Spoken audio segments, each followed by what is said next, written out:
Hello friends, welcome to my channel. तो पवार वंश के बारे में हम पढ़ रहे थे और आज पवार वंश का अगला राजा जिसके बारे में हम डिस्कस कर रहे हैं वो है अजयपाल। ठीक है, पवार वंश के अगले राजा अजयपाल के बारे में आज हम पढ़ेंगे। अजयपाल जो कि पवार वंश का 37वां राजा है। अजयपाल जो कि पवार वंश का 37वां राजा है और 1490 से लेकर 1519 तक इसने गढ़वाल में शासन किया था। ठीक है, अजयपाल पवार वंश का 37वां राजा है और इसे पवार वंश का वास्तविक संस्थापक भी कहा जाता है। ठीक है, अजयपाल जिसे कि पवार वंश का वास्तविक संस्थापक भी कहा जाता है और राहुल सांकृत्यायन ने इसे पवार वंश का संस्थापक माना है। तो राहुल सांकृत्यायन ने तो इसे पवार वंश का संस्थापक तक मान लिया है और वास्तविक संस्थापक हम इसको पवार वंश का मानते हैं या कहते हैं इतिहासकार। कारण क्योंकि गढ़वाल के 52 गढ़ों को एकीकृत करने वाला या 52 गढ़ों को जीतने वाला जो राजा है वो कौन है? अजयपाल है। ठीक है, इसीलिए इसको हम इसका वास्तविक संस्थापक भी यहां का कह रहे हैं। ठीक है, तो 52 गढ़ों को जीतने वाला कौन है? अजयपाल है। ठीक है, इसीलिए गढ़वाल शब्द जब 52 गढ़ों को इसने जीत लिया तो उसके बाद से गढ़वाल को गढ़वाल कहा जाने लगा। तो गढ़वाल शब्द का जन्मदाता भी किसको कहा जाता है? अजयपाल को कहा जाता है। ठीक है, और जब 52 गढ़ों को इसने जीत लिया था तो गढ़पाल के नाम से भी इसको संबोधित किया गया। ठीक है, तो 52 गढ़ों को जीतने के कारण इसे गढ़पाल भी कहा गया। इसके अतिरिक्त इसे गढ़वाल का अशोक भी इसे कहा जाता है। ठीक है, गढ़वाल का अशोक भी इसे कहते हैं। गढ़वाल का कृष्ण भी इसको कहा जाता है। गढ़वाल का कृष्ण भी किसको कहा जाता है? अजयपाल को ही कहा जाता है। ऐसे बहुत सारे उपनाम अजयपाल को प्राप्त हुए थे। ठीक है, 52 गढ़ों को जीतने के कारण। ठीक है, एक धार्मिक और न्यायप्रिय राजा रहा है ये। ठीक, गढ़वाल में धार्मिक व न्यायप्रिय राजा के रूप में इसे जाना जाता है अजयपाल। ठीक है, इसकी न्यायप्रियता के कारण ही जो मानशाह के कवि थे, अजयपाल की न्यायप्रियता के कारण मानशाह जो कि पवार वंश में आगे राजा आएंगे, मानशाह के राजकवि भरत ने अजयपाल की तुलना युधिष्ठिर से की है। ठीक है, अजयपाल की तुलना किससे करी है? युधिष्ठिर से अजयपाल की तुलना की है। उसकी न्यायप्रियता के कारण इसे युधिष्ठिर भी कहा गया है। ठीक, अजयपाल गढ़वाल के 52 गढ़ों को जीतने वाला शासक जो है। ठीक है, डिस्कस करते हैं इसकी कहानी, किस प्रकार इसने 52 गढ़ों को विजित किया। ठीक, देखिए, जब अजयपाल शासक बना सन 1490 में तो सबसे पहले 1491 में कुमाऊं के राजा कीर्तिचंद ने अजयपाल पर आक्रमण कर दिया। ठीक है, सबसे पहले कीर्तिचंद जो कि कुमाऊं के राजा हैं, इन्होंने गढ़वाल पर अजयपाल पर आक्रमण कर दिया और 1491 में कीर्तिचंद ने अजयपाल को युद्ध में पराजित किया। युद्ध में पराजित होने के बाद यह कहा जाता है कि अजयपाल ने 1 वर्ष तक गढ़वाल की लोहावगढ़ की गुफा में बैठकर तपस्या की और 1 वर्ष तपस्या करने के बाद पुनः वापस लौटकर 1492 में उसने सबसे पहले कीर्तिचंद को हराया। 1492 में अजय पाल ने लोहाबगढ़ की गुफा से वापस लौटकर सबसे पहले कीर्ति चंद को हराया और इस समय देघाट को बॉर्डर बनाकर कुमाऊं व गढ़वाल के बीच संधि हुई। ठीक है, किसको? देघाट को बॉर्डर बना करके कुमाऊं और गढ़वाल के बीच में संधि हुई है जब 1492 में अजय पाल ने कीर्ति चंद को पराजित किया। ठीक, इसके बाद अजय पाल ने धीरे धीरे गढ़वाल के अन्य गढ़ों को जीतना शुरू किया। उत्तर के गढ़ों में तिब्बती आक्रमणकारियों से तिब्बत दापा के आक्रमणकारियों से उत्तर के गढ़ों को संरक्षण प्रदान कर सुरक्षित करके उत्तर के गढ़ों में अपना वर्चस्व बढ़ाया और उन्हें अपने राज्य में सम्मिलित कर दिया। इसी प्रकार से दक्षिण की ओर जो बार बार कटेहर राजाओं या लुटेरों के आक्रमण होते थे उनसे दक्षिण के गढ़ों की रक्षा करके उन गढ़ों को भी अजय पाल ने अपने राज्य में या अपने गढ़ में मिला लिया। ठीक, तो धीरे धीरे अजय पाल सभी गढ़ों का समर्थन प्राप्त करता गया और बाद में इसने एक महासभा का आयोजन करवाया, एक महासम्मेलन का आयोजन करवाया। ठीक, और इस महासम्मेलन में गढ़वाल के सभी गढ़ों के राजाओं को आमंत्रण दिया और अपनी अधीनता स्वीकार करने के लिए कहा। ठीक है, अजय पाल ने गढ़वाल के अंदर एक सम्मेलन जिसमें सभी गढ़ों के राजाओं को आमंत्रित किया गया और अजय पाल की अधीनता स्वीकार करने के लिए, अपनी अधीनता स्वीकार करने के लिए कहा। ठीक है, तो महासम्मेलन में लगभग गढ़वाल के सभी गढ़ों के राजा आए। केवल एक गढ़ ऐसा था गढ़वाल में जिसका नाम था उप्पूगढ़ और यहां का राजा था कप्पू चौहान। उप्पूगढ़ जिसका राजा कप्पू चौहान था। कप्पू चौहान इस महासम्मेलन में या इस मीटिंग में, सभा में सम्मिलित नहीं हुआ। ठीक, जब कप्पू चौहान सभा में सम्मिलित नहीं हुआ तो अजय पाल ने कप्पू चौहान को दोबारा आमंत्रण भिजवाया और अपनी अधीनता स्वीकार करने को कहा। लेकिन कप्पू चौहान ने पुनः इसे अस्वीकार करते हुए उत्तर दिया कि मैं पशुओं में सिंह की तरह, मैं पशुओं में सिंह की तरह व पक्षियों में गरुड़ की तरह हूं। मैं पशुओं में सिंह की तरह और पक्षियों में गरुड़ की तरह हूं, मैं किसी की अधीनता स्वीकार नहीं करूंगा। ठीक है, तो देखिए जैसे पशुओं में सिंह राजा होता है और पक्षियों में गरुड़ जो है वो राजा होता है, उसी प्रकार से कप्पू चौहान ने अपने आप को डिफाइन किया और अजय पाल की अधीनता स्वीकार करने से इनकार कर दिया। ठीक, तब जब कप्पू चौहान ने अजय पाल की अधीनता स्वीकार करने से मना कर दिया तो अजय पाल ने उप्पूगढ़ पर आक्रमण कर दिया। उप्पूगढ़ पर आक्रमण कर दिया अजय पाल ने, जब कप्पू चौहान ने उसकी अधीनता स्वीकार करने से मना कर दिया। ठीक है, तो उप्पूगढ़ पर आक्रमण के समय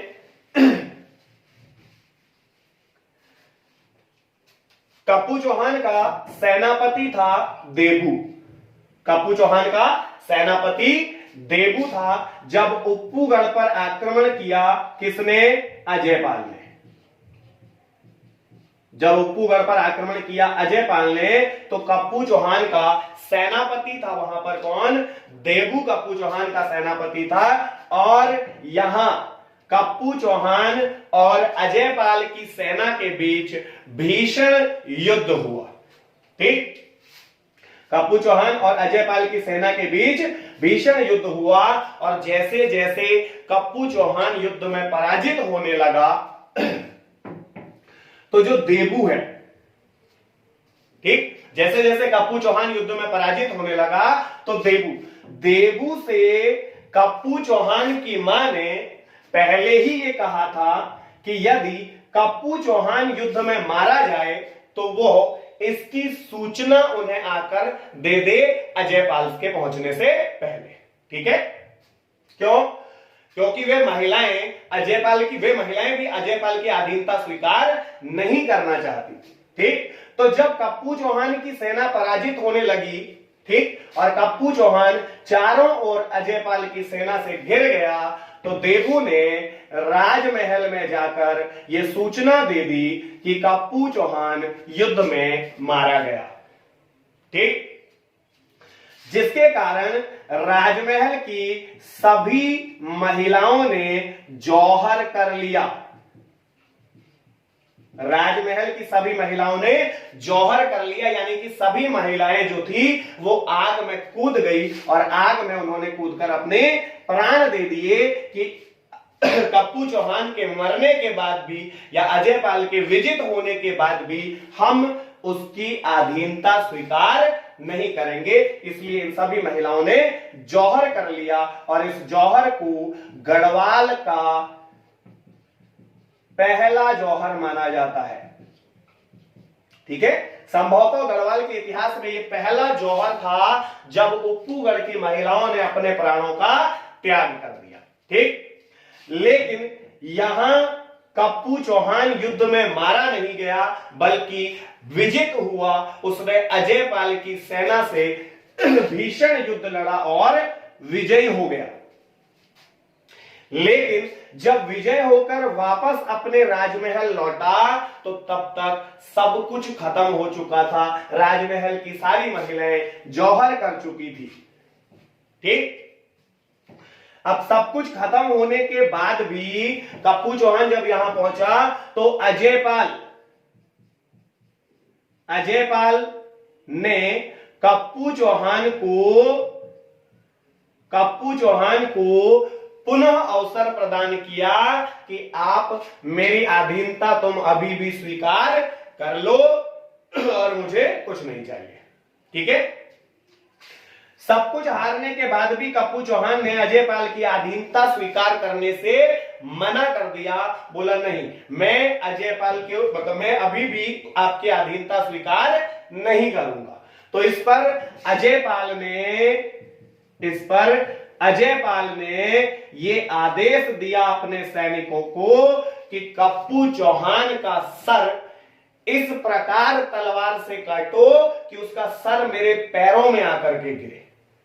ठीक, अजयपाल ने अपने सैनिकों को आदेश दिया कि क्योंकि अब कप्पू चौहान अकेला बचा हुआ है, सब कुछ खत्म हो गया है। ठीक, निराश हताश, तो अजयपाल ने आदेश दिया कि कप्पू चौहान का सर इस प्रकार काटा जाए कि वो मेरे पैरों में आकर के गिरे सीधा।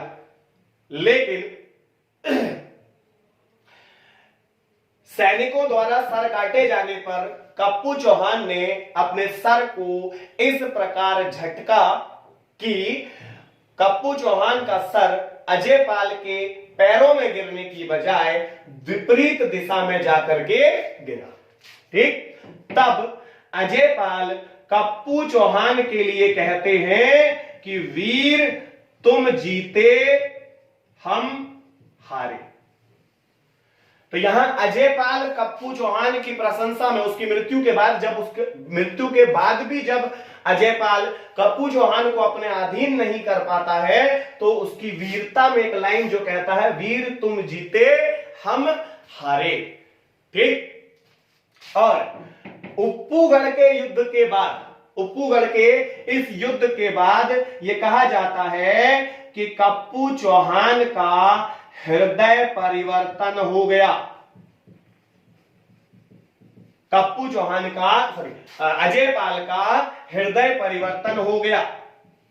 ठीक है, इसके बाद इसने आजीवन तलवार को त्याग दिया।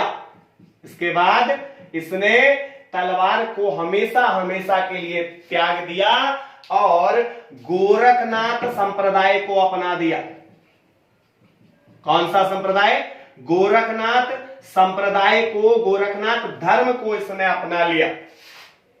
ठीक है, उप्पूगढ़ के युद्ध के बाद अजयपाल का हृदय परिवर्तन हो गया, तलवार को इसने हमेशा हमेशा के लिए त्याग दिया और गोरखनाथ संप्रदाय, गोरखनाथ धर्म को इसने अपना लिया। ठीक, इसी कारण इसे गढ़वाल का अशोक कहा जाता है। जिस प्रकार अशोक का कलिंग के युद्ध के बाद हृदय परिवर्तन हो जाता है और वो आजीवन तलवार को हाथ न लगाने की शपथ लेता है और बौद्ध धर्म को अशोक अपना लेता है, उसी प्रकार गढ़वाल में 52वें गढ़ को जीतने के बाद इसका हृदय परिवर्तन हो जाता है, तलवार को यह हमेशा हमेशा के लिए त्याग देता है और गोरखनाथ धर्म को अपना लेता है। इसीलिए इसे गढ़वाल का अशोक हमने शुरुआत में कहा था। ठीक है, किसे? अजयपाल को इस कारण गढ़वाल का अशोक भी कहा जाता है। ठीक, इसके अतिरिक्त प्रशासनिक कार्यों में अजयपाल ने सबसे पहले केंद्रीय सेना का गठन किया। गढ़वाल में केंद्रीय सेना का गठन सबसे पहले किसने किया है? अजयपाल ने सबसे पहले केंद्रीय सेना का गठन किया और सेना को नगद वेतन के बदले, नगद वेतन के बदले यथेष्ट भूमि देने की प्रथा शुरू करी है अजयपाल ने। ठीक है, जो सैनिकों को नगद वेतन दिया जाता था, तो सैनिकों को नगद वेतन के स्थान पर यथेष्ट भूमि प्रदान करनी शुरू करी, जिसे यथेष्ट भूमि कहा जाता था, जो वेतन के बदले दी जाती थी, नगद वेतन के बदले। ठीक है, इसके अतिरिक्त अजयपाल के कार्यों में सन 1512 में अजयपाल ने देवलगढ़ को राजधानी बनाया। देवलगढ़ को राजधानी बनाया, यानी कि चांदपुर गढ़ी से राजधानी को स्थानांतरित करके कहां ले आया? देवलगढ़ में लेकर के आ गया है 1512 में। कौन? अजयपाल। ठीक है, और इसी देवलगढ़ में अजयपाल ने पवारों की कुलदेवी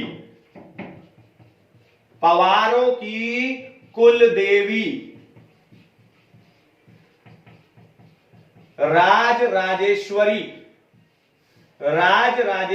देवी का मंदिर बनवाया। ठीक है, यहीं पर अजयपाल ने क्या किया?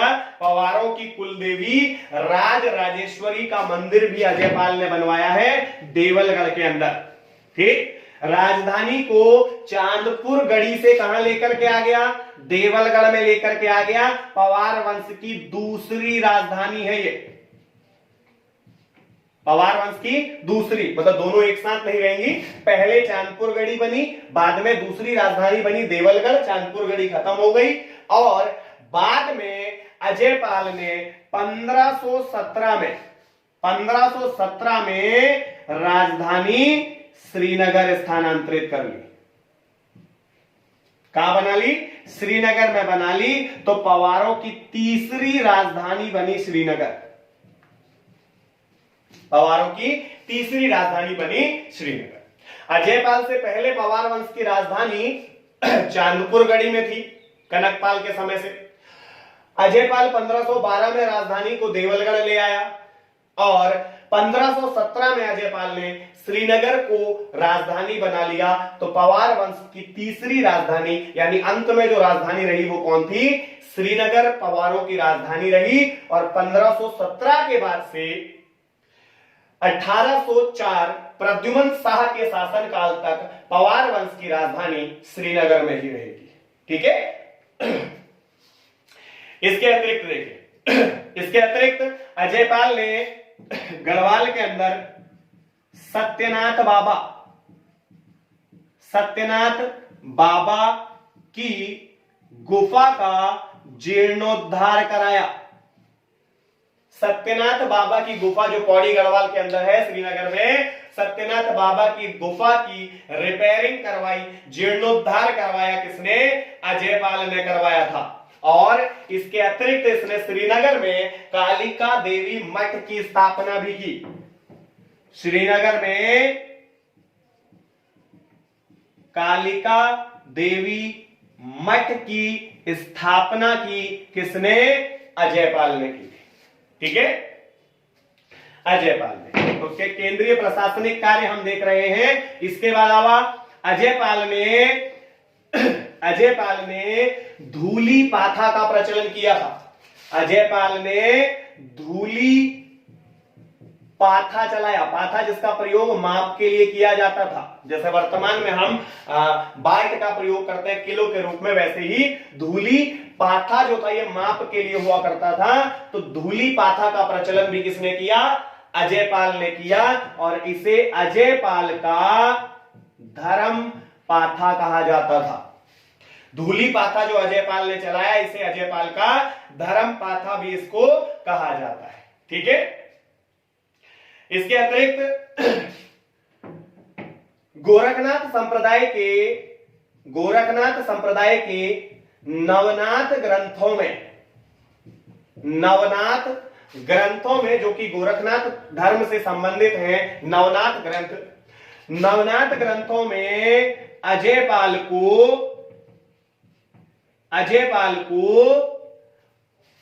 गोरखनाथ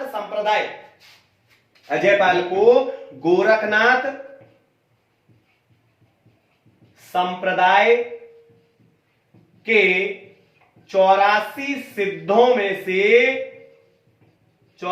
सिद्धों में से एक बताया गया है। ठीक है, गोरखनाथ संप्रदाय के अंदर 84 सिद्ध पुरुष हुए। जैसे जैन धर्म में हम पढ़ते हैं तीर्थंकर हुए, 24 तीर्थंकर गुरु। सिख धर्म में हम 10 गुरु पढ़ते हैं। वैसे ही गोरखनाथ संप्रदाय में 84 सिद्ध पुरुष हुए, और उन 84 सिद्ध पुरुषों में से एक किसको बताया गया है? अजयपाल को बताया गया है। नवनाथ ग्रंथों के अंदर इसके बारे में बात की गई है। ठीक, इसके अतिरिक्त एक ग्रंथ और है गोरखनाथ संप्रदाय का, जिसका नाम है सावरी ग्रंथ। ये सावरी ग्रंथ जो है ये तंत्र विद्या से संबंधित है। सावरी ग्रंथ जो कि तंत्र विद्या से संबंधित है। इस सावरी ग्रंथ में अजयपाल को आदिनाथ कहा गया है। इस सावरी ग्रंथ में अजयपाल को किस नाम से संबोधित किया गया है? आदिनाथ के नाम से अजयपाल को इसमें संबोधित किया गया है। ठीक है, इसके अतिरिक्त देवलगढ़ के पास में जो विष्णु मंदिर है, देवलगढ़ के पास स्थित विष्णु मंदिर में अजयपाल की पद्मासन मुद्रा का एक चित्र यहां से हमें प्राप्त हुआ है। कहां? देवलगढ़ के पास जो विष्णु मंदिर है, ठीक, यहां से अजयपाल का पद्मासन मुद्रा में एक चित्र प्राप्त हुआ है। ठीक है, तो अजयपाल का एक चित्र भी जो हमें प्राप्त हुआ है, कहां से? देवलगढ़ के विष्णु मंदिर से हमें यह चित्र प्राप्त हुआ है, जो कि पद्मासन मुद्रा में स्थित है। ठीक है, और श्रीनगर में अजयपाल ने जो मंदिरों का निर्माण करवाया, धार्मिक कार्य अजयपाल के द्वारा जो किए गए, ये कहा जाता है कि श्रीनगर में किए गए धार्मिक कार्यों के कारण अजयपाल को महात्मा, श्रीनगर में किए गए उसके धार्मिक कार्यों के कारण अजयपाल को महात्मा भी कहा जाता है। ठीक है, और अंततः सन 1519 में अजयपाल की मृत्यु हो गई। 1519 में अजयपाल की मृत्यु हो गई। तो पवार वंश का 37वां राजा जिसने पूरे गढ़वाल का एकीकरण किया, 52 गढ़ों को जिसने जीता, 52 गढ़ों का विजेता गढ़पाल जो कहलाया, पवार वंश का 37वां राजा और पवार वंश का सबसे प्रतापी राजा। ठीक है, अजयपाल को कहा जाता है पवार वंश का सबसे प्रतापी राजा। ठीक, और अजयपाल के कारण ही सन 1515 से गढ़वाल को गढ़वाल कहा जाता है। ठीक है, 1515 से अजयपाल ने जब सारे गढ़ों को जीत लिया, अजयपाल कहलाया गढ़पाल, और वो जो क्षेत्र जिस पर वो राज्य शासन कर रहा था वो क्या कहलाया, गढ़वाल कहलाया सन 1515 से। ठीक है, अजयपाल के बारे में। अजयपाल के बाद पवार वंश में एक राजा, वैसे तो ज्यादा महत्वपूर्ण नहीं है, कल्याणपाल।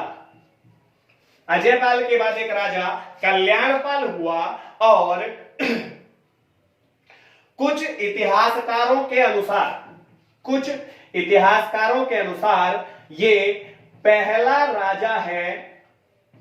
राजा है जिसने अपने नाम के आगे शाह शब्द लगाया। ठीक है, कुछ इतिहासकारों का मानना यह है कि पवार वंश में अजयपाल के बाद जो अगला राजा बना कल्याणपाल, वो पहला राजा है जिसने अपने नाम के आगे शाह शब्द का प्रयोग किया, क्योंकि इसका नाम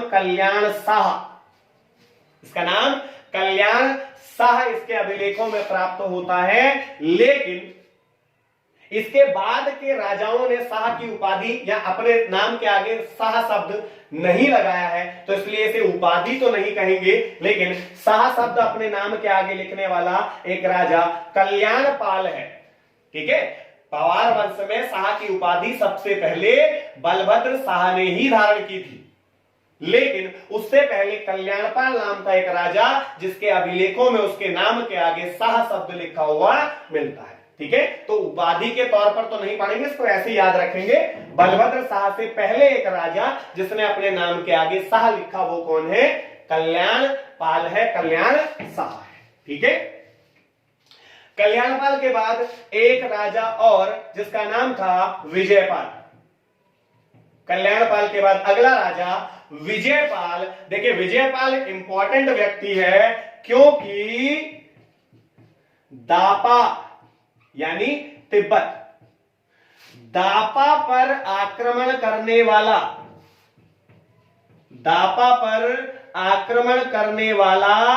पहला पवार राजा है। विजयपाल गढ़वाल का पहला राजा है, पवार वंश का पहला राजा है जिसने तिब्बत पर आक्रमण किया। दापा पर जिसने आक्रमण किया वो कौन है, विजयपाल है। तो इसके प्रमाण प्राप्त हुए हैं कि इसने दापा पर भी आक्रमण किया था। ठीक है, इसके बाद अगला राजा विजयपाल के बाद सहजपाल। विजयपाल के बाद अगला राजा बना सहजपाल। देखिए, बहुत ज्यादा महत्वपूर्ण कल्याणपाल और विजयपाल नहीं है, बस एक एक पॉइंट इनके बारे में याद रखिएगा। विजयपाल पूछा जा सकता है दापा पर आक्रमण करने वाला पहला राजा, और कल्याणपाल के पूछे जाने की संभावनाएं ना के बराबर है, क्योंकि जेन्युइनली शाह की उपाधि सबसे पहले बलभद्र शाह ने ही धारण की थी। ठीक है, तो अगला राजा जिसके बारे में डिस्कस करते हैं, सहजपाल, जो कि 1539 से लेकर के 1575 तक गढ़वाल का राजा रहा, पवार वंश में अगला राजा रहा। देखिए, इसके समय की सबसे महत्वपूर्ण घटना किसके, अकबर का समकालीन है, अकबर का समकालीन है। और एक महत्वपूर्ण घटना जो इसके समय में होती है वो क्या, कि इसके समय में, सहजपाल के समय में अकबर का एक अन्वेषण दल गंगा के उद्गम, की खोज करने, गंगा के उद्गम की खोज करने आया था, जिसे सहजपाल ने हरिद्वार से आगे नहीं जाने दिया। सहजपाल के समय में अजयपाल का एक अन्वेषण दल जो कि गंगा के उद्गम का पता लगाने के लिए गढ़वाल आया था, इस दल को सहजपाल ने हरिद्वार से आगे नहीं जाने दिया। ठीक है, तो इसीलिए सहजपाल के बारे में यह भी पॉइंट क्लियर होता है कि इसने अकबर की अधीनता, इसने अकबर की अधीनता स्वीकार नहीं की, अकबर की अधीनता स्वीकार नहीं करी। किसने? सहजपाल ने। इस बात से यह क्लियर होता है कि उसने उसके अन्वेषण दल को हरिद्वार से आगे नहीं जाने दिया, और इसीलिए इतिहासकार सहजपाल को राजनैतिक चतुर राजा कहते हैं। राजनैतिक चतुर राजा कहा जाता है सहजपाल को, क्योंकि न तो इसने अकबर की अधीनता स्वीकार की, न ही अकबर के दल जो कि गंगा के उद्गम की खोज करने आया था उसे हरिद्वार से आगे जाने दिया। ठीक है, और ना ही अकबर के साथ इसका कोई ऐसा युद्ध हुआ, ना कोई दुश्मनी यहां पे पवारों की अकबर के साथ हुई। ठीक है, इसीलिए इसको क्या कहा जाता है? राजनीतिक चतुर राजा इसको कहा जाता है। ठीक है, इसके अतिरिक्त देवप्रयाग के रघुनाथ मंदिर में, देवप्रयाग के रघुनाथ मंदिर से इसका एक घंटी लेख मिला है, यानी घंटी पर इसने लेख लिखवाया है। किसने? सहजपाल ने। देवप्रयाग के अंदर से इसका एक घंटी पर लेख प्राप्त हुआ है, और इस लेख में सहजपाल को वीर गुणज सुखद प्रजाया, वीर गुणज सुखद प्रजाया। ठीक है, क्या कहा गया? सहजपाल को वीर गुणज सुखद प्रजाया कहा गया है, यानी वीर गुणवान और प्रजा को सुख देने वाला राजा सहजपाल को कहा गया है। ठीक है, तो सहजपाल जिसे राजनीतिक चतुर राजा पवार वंश के अंदर कहते हैं, जिसने अकबर के अन्वेषण दल को आगे नहीं जाने दिया हरिद्वार से, और घंटी पर इसका एक लेख देवप्रयाग के रघुनाथ मंदिर से प्राप्त हुआ है। और क्या कह रहे हैं हम इसको? वीर गुणज सुखद प्रजाया, यानी कि वीर गुणवान और प्रजा को सुख देने वाला राजा किसको कहा गया है? अजयपाल को कहा गया है। ठीक है, सॉरी, सहजपाल को कहा गया है। तो सहजपाल के बाद अगला राजा जिसके बारे में हम पढ़ेंगे नेक्स्ट क्लास में, बलभद्र शाह, शाह की उपाधि धारण करने वाला पवार वंश का पहला राजा है बलभद्र शाह। नेक्स्ट क्लास में इसको हम डिस्कस करेंगे।